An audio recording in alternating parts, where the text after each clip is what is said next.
நீங்கள் கேட்டுக்கொண்டிருப்பது நம்ம கடலூர் எஃப்எம் இணையதள வானொலி மை சிட்டி மை பிரைட். வரலாற்றின் பக்கங்களில் ஏப்ரல் 4ஆம் தேதியினுடைய நிகழ்வுகளை இப்போது திரும்பி பார்க்கலாம். வேலை நாளுக்கு நடந்து செல்லுங்கள். உங்கள் உடல் ஆரோக்கியத்திற்கும் நல்லது, உங்கள் மன ஆரோக்கியத்திற்கும் நல்லது, கிரகத்திற்கும் நல்லது. ஏப்ரல் 4ஆம் தேதி தேசிய பள்ளி நூலகர் தினம். பள்ளி நூலகர்கள் ஆர்வத்தை தூண்டி இளம் மனங்களை வளர்த்து அறிவு உலகிற்கு வழிகாட்டுகிறார்கள். சர்வதேச கேரட் தினம் ஏப்ரல் 4ஆம் தேதி.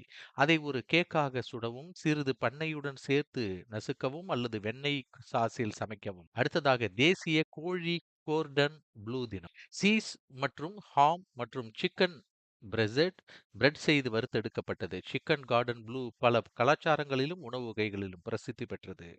அடுத்ததாக பொய் சொல்லும் நாள் ஏப்ரல் 4ஆம் தேதி. தேசிய பொய் சொல்லும் தினத்தில் கொஞ்சம் வேடிக்கையாக இருங்கள். படைப்பாற்றல் மிக்கவர்களாக இருங்கள். தேசிய வைட்டமின் சி தினம். இது உங்கள் நோய் எதிர்ப்பு சக்திக்கு நல்லது. உங்கள் மன ஆரோக்கியத்திற்கும் நல்லது. உங்கள் சருமத்திற்கும் கூட நல்லது. ஏப்ரல் 4 உலக எலி தினம். எலி வைத்திருப்பவர்கள் இந்த நாளை தங்கள் சிறிய நண்பர்களை கொஞ்சம் கூடுதலாக பிரியப்படுத்தவும் நேசிக்கவும் முடியும். தேசிய ராமன் தினம் ஏப்ரல் 4ஆம் தேதி. சுவையான ஆறுதலின் ஊட்டமளிக்கும் கிண்ணங்கள் ஒவ்வொரு திருப்திகரமான சலிப்புடனும் சிக்கலான சுவைகளின் வகையுடனும். சர்வதேச குழந்தைகள் யோகா தினம் ஏப்ரல் 4ஆம் தேதி கொண்டாடப்படுகிறது. தேசிய செய்தியாளரை கட்டிப்பிடிக்கும் தினம் ஏப்ரல் 4ஆம் தேதி. நமக்கு தகவல் அளிப்பவர்களின் முயற்சிகளை அங்கீகரித்தல், நமது புரிதலையும் கண்ணோட்டத்தையும் வடிவமைக்கும் கதைகளை கூறுதல். ஏப்ரல் 4 404 நாள். அடுத்ததாக ஏப்ரல் 4 அமைதி நாள். உங்கள் குரல் நாண்களுக்கு ஓய்வெடுங்கள். எல்ஜிபிடி கொடுமைப்படுத்துதலுக்கு எதிரான போராட்டத்தை ஆதரிக்கவும் அமைதியான முறையில் எனக்கு வழங்கவும். அடுத்ததாக ஏப்ரல் 4 உலக நிறுவன சுகாதார தினம். ஏப்ரல் 4 உலக ட்ரம்மர் தினம். தாளக்கலைஞர்கள் தாளக்கலையுடன் ஒளிக்காட்சிகளை செதுக்குகிறார்கள். ஏப்ரல் 4 ஜீப் 4x4 நாள். தேசிய பொருட்களை சுற்றி நடக்கும் தினம். ஏப்ரல் 4ஆம் தேதி. பெரும்பாலான நாட்களில் நீங்கள் உங்கள் பிரச்சனைகளை எதிர்கொள்ள வேண்டிய கட்டாயத்தில் உள்ளீர்கள். அடுத்ததாக மார்ச் 21 முதல் ஏப்ரல் 6 வரை கிரேட் பிரிட்டிஷ் ஸ்பிரிங் கிளீன் வாரம் கொண்டாடப்படுகிறது. ஏப்ரல் 4ஆம் தேதி பின்வரும் ஆளுமைகளின் பிறந்த நாளாக கொண்டாடப்படுகிறது. பண்டிட் மகான்லால் சதுர்வேதி ஒரு இந்திய கவிஞர், எழுத்தாளர், கட்டுரையாளர், நாடக ஆசிரியர் மற்றும் பத்திரிகையாளர் பிறந்த தினம். பாபு நட்கர்னி ஒரு இந்திய சர்வதேச கிரிக்கெட் வீரர், முக்கியமாக ஒரு சிக்கனமான பந்து வீச்சாளராக அறியப்பட்டவர். இவர் பிறந்தது 1933 ஏப்ரல் 4. ஆனந்த மோகன் சக்கரவர்த்தி ஒரு இந்திய அமெரிக்க நுண்ணுயிரியலாளர், விஞ்ஞானி மற்றும் ஆராய்ச்சியாளர். ஏப்ரல் 4 1938 பிறந்தவர். மரபணு ரீதியாக வடிவமைக்கப்பட்ட உயிரினத்தை உருவாக்குவதில் அவரது பங்கு ஆகியவற்றால் மிகவும் குறிப்பிடத்தக்கவராக கருதப்பட்டவர். பண்டிட் குமார் போஸ் ஒரு இந்திய தபேலா இசைக்கலைஞர் மற்றும் இந்திய பாரம்பரிய இசையமைப்பாளர் ஆவார். பர்வீன் பாபி ஒரு இந்திய திரைப்பட நடிகை மற்றும் மாடல் ஆவார்.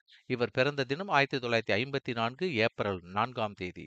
இந்திய வரலாற்றில் ஏப்ரல் 4ஆம் தேதி பின்வரும் ஆளுமைகளின் நினைவு நாளாக அனுசரிக்கப்படுகிறது. சச்சிதானந்த ஹிரானந்த வாஸ்யாயன் இவர் ஏப்ரல் 4 1987 இறந்தார். ஒரு இந்திய எழுத்தாளர், கவிஞர், நாவலாசிரியர், இலக்கிய விமர்சகர் மற்றும் பத்திரிகையாளராக இருந்தவர். அடுத்ததாக இவர் அக்கியேயா என்று பிரபலமாக அறியப்பட்டவர். அவருக்கு சாகித்ய அகாடமி விருது, ஞானபீட விருது மற்றும் கவிதைக்காக சர்வதேச அளவில் புகழ்பெற்ற தங்கமாலை விருது வழங்கப்பட்டது 1978. இவர் 1987 ஏப்ரல் 4 அன்று இந்தியாவின் புதுடில்லியில் இறந்தார். இந்திய மற்றும் உலக வரலாற்றில் ஏப்ரல் 4 அன்று நடந்த குறிப்பிடத்தக்க நிகழ்வுகளை இப்போது வரலாற்றின் பக்கங்களில் புரட்டி பார்க்கலாம்.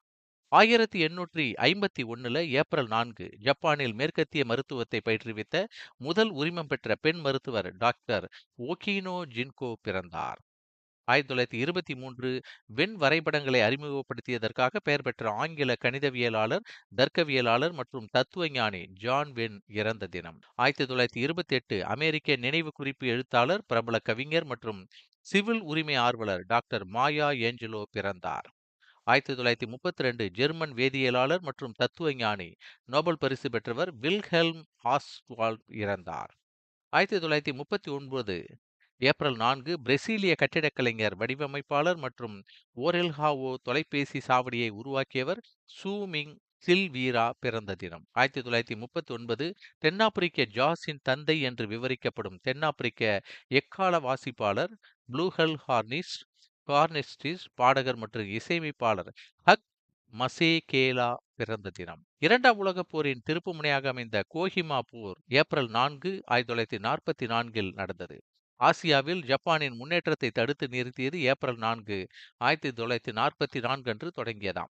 சில சமயங்களில் கிழக்கின் ஸ்டாலின்கிராட் என்று அழைக்கப்படும் இது ஜூன் 22, 1944 அன்று ஜப்பானிய படைகளின் தோல்வி மற்றும் பின்வாங்கலுடன் முடிவடைந்தது.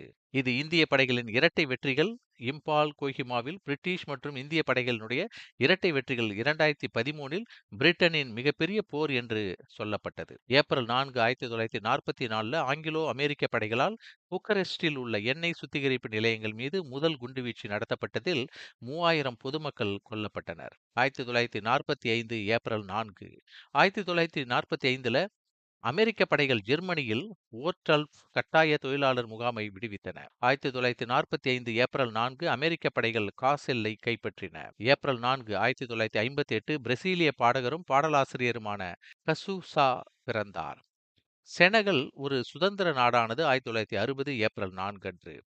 1975 பில்கேட்ஸ் மற்றும் பால் ஆலன் ஆகியோர் மைக்ரோசாஃப்ட் நிறுவனத்தை நிறுவினர் 1975இல். இது உலகின் மிகப்பெரிய தனிநபர் கணினி மென்பொருள் நிறுவனமாக மாறியது. ஏப்ரல் 4ஆம் தேதி பல முக்கியமான கொண்டாட்டங்கள் மற்றும் நிகழ்வுகளை முக்கியமானதாக நமக்கு அறிவிக்கிறது. வரலாற்றின் பக்கங்களில் கன்னிவெடி விழிப்புணர்வு மற்றும் கன்னிவெடி நடவடிக்கையில் உதவிக்கான சர்வதேச தினமாக இந்த நாள் அறிவிக்கப்படுகிறது. கன்னிவெடிகள் மற்றும் அவற்றை அகற்றுவதற்கான முயற்சிகள் குறித்த விழிப்புணர்வை ஏற்படுத்த ஐக்கிய நாடுகள் சபையால் நியமிக்கப்பட்ட ஒரு நாள்தான் இந்த நாள், ஏப்ரல் 4. சோளம் மற்றும் செவாஸ்டோபோலுக்கான ரஷ்யாவில் நினைவு நாளாக கொண்டாடப்படுகிறது. 2ஆம் உலகப் போரின் சோளம் 1942 மற்றும் செவாஸ்டோபோலின் 1944 பாதுகாவலர்களை நினைவு கூறும் நாள். ரஷ்யாவில் இது அனுசரிக்கப்படுகிறது. செனகல் சுதந்திர தினம் ஏப்ரல் 4, 1960 அன்று பிரான்சிடமிருந்து செனகல் என்ற நாடு சுதந்திரம் பெற்றதை இந்த நாள் நமக்கு அறிவிக்கிறது. மீண்டும் வரலாற்றின் பக்கங்களில் நாளைய நிகழ்வுகளை நாம் நினைவு கூறலாம். வரலாற்றின் பக்கங்களில் மீண்டும் அந்த நாளை நாம் நினைவுபடுத்தும். நன்றி. நீங்கள் கேட்டுக்கொண்டிருப்பது நம்ம கடலூர் FM இணையதள வானொலி. எப்போதும் இணைந்திருங்கள் நேயர்களே.